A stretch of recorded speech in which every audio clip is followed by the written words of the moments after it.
Sangwa amahoro nshuti mubanyi wobandanya kumviriza ibiganiro kumwe n'amakuru dutambutsa ngaha kuri no mbonesha kure ayo tugiye kugaruka ko yubakiye ku ngingo nkuru zikurikira. Abasirikare baratakamba ngo baronswe amafaranga bakoreye muri Somalia. Nayo mu yandi makuru, komine Muyinga haravugwa umushefu de zone yihaye ububasha bwo gufunga abanyagihugu no kubaca amande. Mu yandi makuru, abanyeshure bahejeje kaminuza zigenga barabaza impamvu leta ibatevya kubaha impamyabushobozi zabo. Izo ni impfunyapfunyo zayo tugiye kugaruka ko, ntimuje kure. Umwe wese hategerezwa gufyonda sabone amakuru dushize ko akaca abona notification mu ba mbere. Nkuko nabibabwira mu ngingo nkuru, abasirikare baratakamba ngo baronswe amafaranga bakoreye muri Somalia. Haraciye imyaka hari abasirikare baguma baheranirwa imishahara yabo bakoreye muri Somalia. Hari abaheraniwe amezi agenda hasumbasumbana, hari n'abaheraniwe amezi yose bakoreye. Hari abakoze ingabo zifasha Somalia zitwa Hatimis, hari abakoze zihinduye zikitwa Hausom. Abo bose baraheraniwe. Abatwara igisoda ntibatanga umuco. Muri Sekademu bo ntibihanganira umusoda ngo nuko yatevye guhembwa aya Somalia. Ideni yagiye afashe bararyihemba mu gashahara gato umusoda w'u Burundi asanganywe. Imiryango ikinjira mu magorwa hatagira izina. Ni naho hava ko bamwe bataha igisirikare c'u Burundi bakigira gupagasa i Dubai. Umwe mu basirikare ari muri Somalia yanditse n'ishavu ryinshi ati: mwaramutse neza, ndi umusoda, twagira tubashimire ku kuntu musanzwe mwitanga mugafasha no kuvugira abadafise aho bavugira. Ni ukuri Imana izobashimire.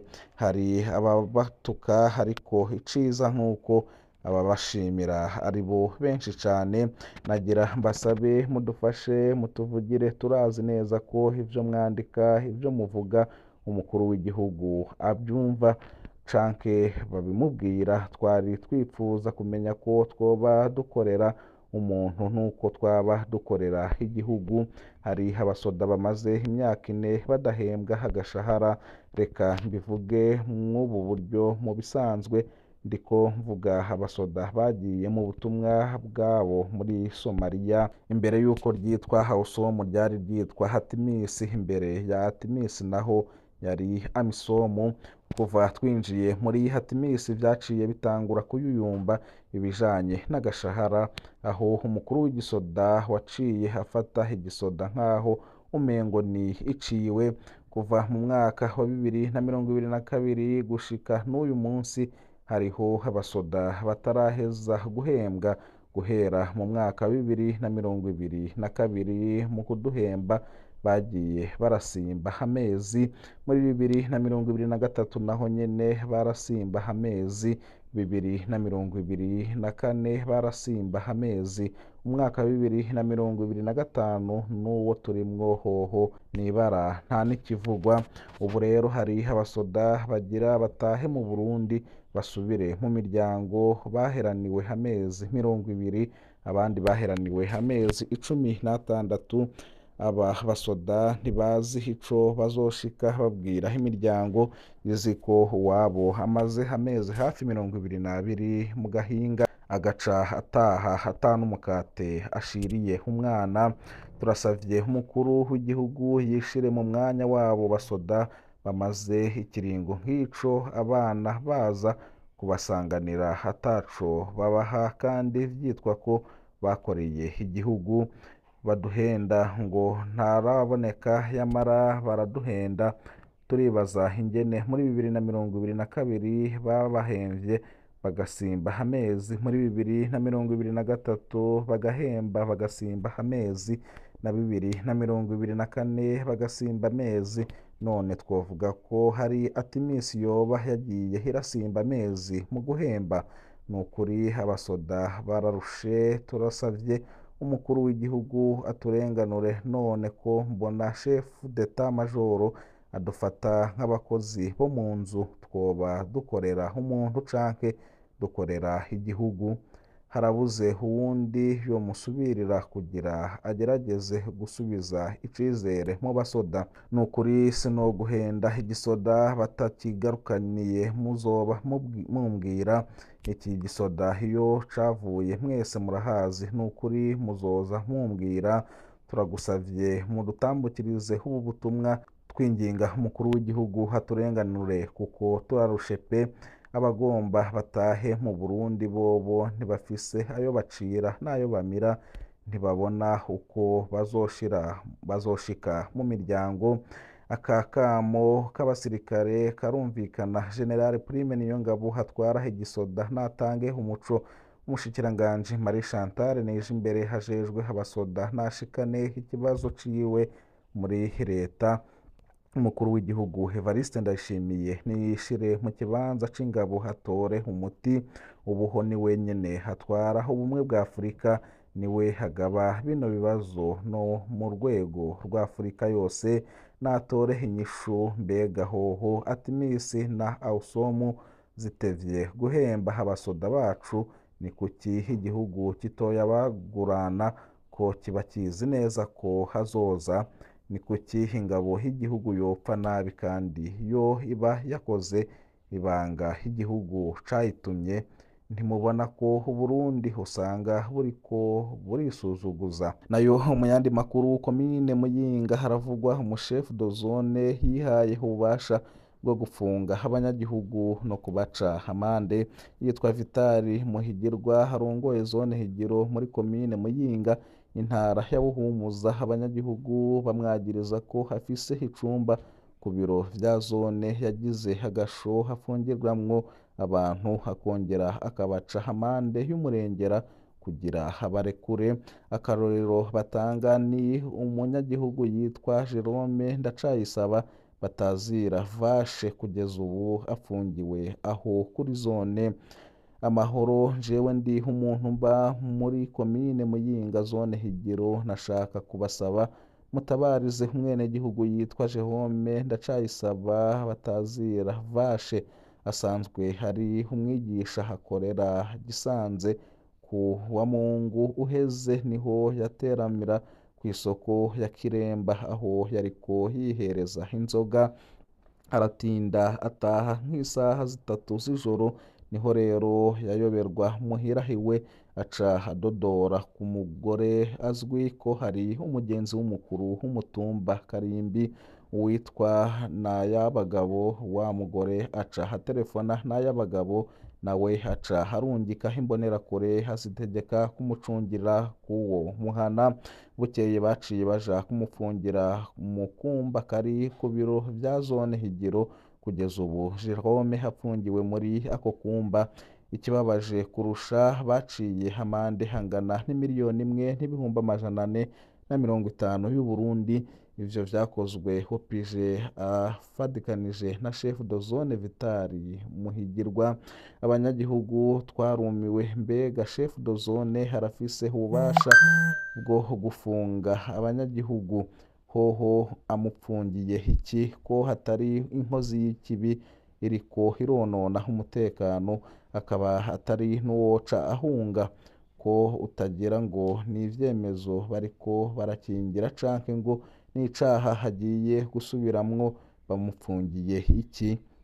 Ikindi tutumva ni ayo mande bayaharura gute? Yanditse mu kihe gitabo mpanavyaha? Amafaranga niyatangwa azoca hajahe? Turabona ko Jerome hariko ararenganywa bikomeye, chef de zone nawe hariko yiha ububasha hatarekuriwe. Dufashe bije ahabona, kuko nibitavugwa aha ko hatanguye gutya mu minsi tuzoba turiko turapfungwa atacamira. Murakoze. Musitanteri wa komine Muyinga Hamedi Misago, buramatari wa Buhumuza Denise Ndaruhekeye n'umushikiranganji Leonidas Ndaruzaniye barakwiye gukurikirana kino kibazo. Abakuru b'amazone ntibakwiye kumenyera gufunga abanyagihugu no kubaca amande uko bishakiye. Bakwiye kumenyeshwa ko ivyaha n'ingene bihanwa vyanditswe mu gitabo mpanavyaha, kandi ko umutegetsi wese adafise ububasha bwo gupfunga abanyagihugu. Nayo mu yandi makuru, abanyeshuri bahejeje kaminuza zigenga barabaza impamvu leta ibatevya kubaha impamyabushobozi zabo.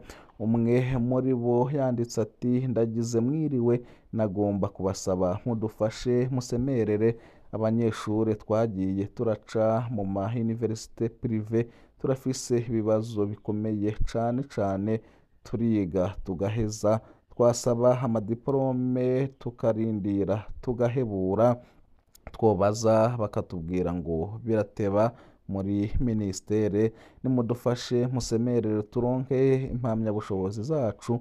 Nka jewe imyaka irabaye 5 mbejeje, none n'ubu sindayironka, mudufashe cane kuko turarushe.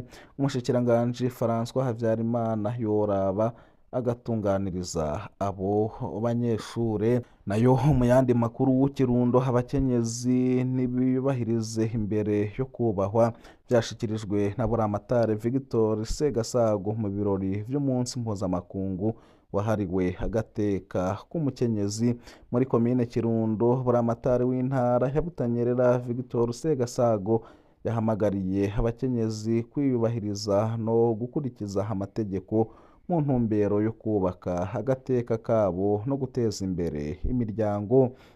Ivyo yabishikirije mu birori vyo guhimbaza umunsi mpuzamakungu wahariwe agateka k'umukenyezi, aho yibukije ko ukwiyubaha ari intambwe ya mbere ituma umuntu yubahirizwa n'abandi. Yagize ati: ubuntu burihabwa, kandi uwigize ikivumvu bamuyoza umwavu, nawe uterwa iteka atekeye mu vyatsi. Aho yashaka kwerekana ko hari bamwe mu bakenyezi bagira uruhara mu bibazo bibashikira. Yatanze akarorero ku bakenyezi baharika bagenzi babo canke abemera kubana n'abagabo batanditswe mu mategeko. Ivyo bikaba bituma batabasha gukingirwa mu buryo bwemewe n'amategeko.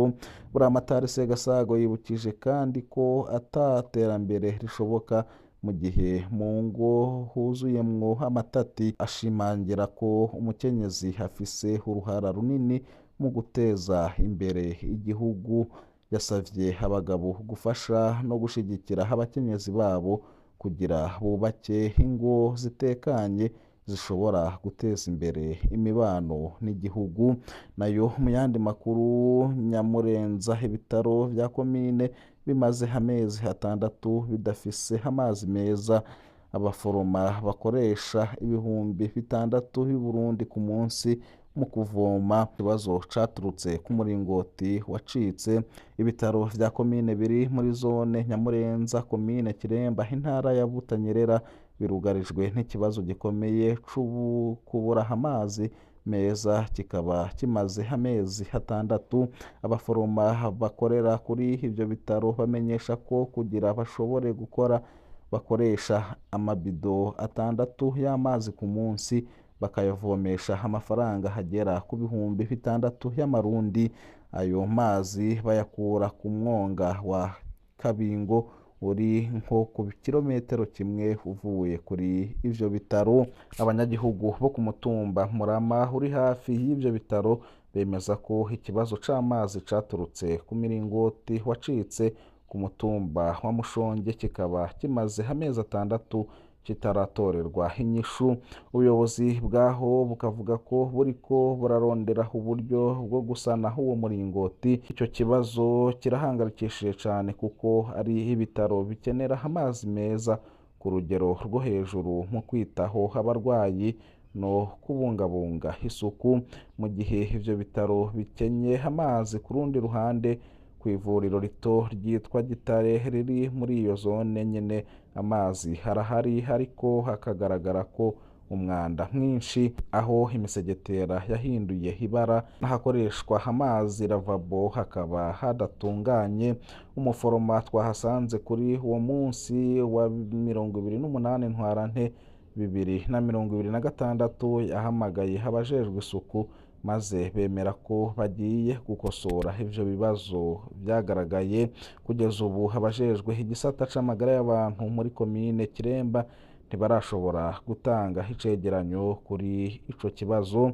Ndabashimiye nshuti babanyi twabanye muri aya makuru yaragezweko. Amakuru yacu nagasaga, ndabipfuriza kubandanya muroranirwa n'ivyo muriko murarangura vyose. Imana ibahezagire.